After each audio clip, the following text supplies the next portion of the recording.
Evening கொஞ்சம் கிராசரிஸும் அதுக்கப்புறம் வெஜிடபிள்ஸும் order போட்டிருந்தேன். வந்து ரிசீவ் ஆனதுமே கையோட அப்படியே எல்லாத்தையும் எடுத்து வச்சுட்டேன். நானும் காலையில வந்து ஸ்கூல் கிளம்பும்போதே சொல்லிட்டு போயிருந்தேன், அம்மா ஈவினிங் ஸ்நாக்ஸ்க்கு கொழுக்கட்டை செஞ்சு தாம்மான்னு சொல்லிட்டு. ஸோ இத எடுத்து வச்சுட்டு அதுதான் செய்யலான்னு ரெடி பண்ணிட்டு இருந்தேன். ஒண்ணு மாவுல சொதப்பிடுவேன், இல்லைன்னா ஸ்டஃபிங்கில சொதப்பிடுவேன். இந்த முறை பார்த்தீங்கன்னா ஸ்டஃபிங் தான். கொஞ்சம் ஹார்டா வந்தது. பட் நல்லாவே இருந்தது டேஸ்ட்டு. பொட்டுக்கடலைய வந்து பொடி பண்ணி போட்டுட்டு, வெல்லம், தேங்காய், ஏலக்காய் அதெல்லாம் போட்டு செஞ்சிருந்தேன். மாவு நல்லாவே வந்திருந்தது. இந்த ஷேப்பர் எங்க போச்சுன்னு தெரியல. அதனால வந்து பால் மாரி உள்ள வச்சு ஸ்டஃப் பண்ணிடுவோன்னு சொல்லிட்டு, பால் மாரியே வந்து செஞ்சு வந்து வச்சுட்டேன். கேரளாலலாம் பெரும்பாலும் இந்த மாரி பால் ஷேப்ல தான் வந்து கொழுக்கட்டை கிடைக்கும். எல்லா கடையிலயும். டீ கடையில குடுப்பாங்க ரெகுலரா.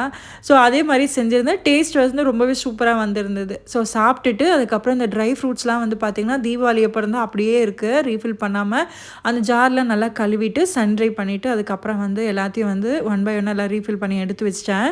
அந்த பிடிக்காத வேலைன்னா துணி மடிக்கிற வேலை தான். ஒரு 10 நாளா பார்த்தீங்கன்னா, கிட்டத்தட்ட 10 நாளா வந்து துணி மடிக்காம எல்லாமே இந்த கட்டில் மேல அப்படியே போட்டு வச்சு ரொட்டேட் பண்ணிட்டுருந்தேன். ஸோ இது இன்னைக்கு வந்து எப்படியாவது கிளீன் பண்ணிடணும்னு சொல்லிட்டு மடிச்சு வைக்க ஆரம்பிச்சுட்டேன். எல்லார் வீட்லயும் கண்டிப்பா ஒரு கட்டிலோ, ஒரு கார்னரோ, ஒரு சேர் மேல போட்டு துணியெல்லாம் போட்டு வச்சிருந்திருப்போம். நீங்க எப்படின்னு சொல்லிட்டு கண்டிப்பா சொல்லுங்க. இதெல்லாம் கிளீன் பண்ணதுக்கு 1 ஹவருக்கு மேல ஆயிடுச்சு. இந்த வீடியோ பிடிச்சிருந்தா ஒரு லைக் கொடுங்க. தேங்க்ஸ் ஃபார் வாட்சிங்.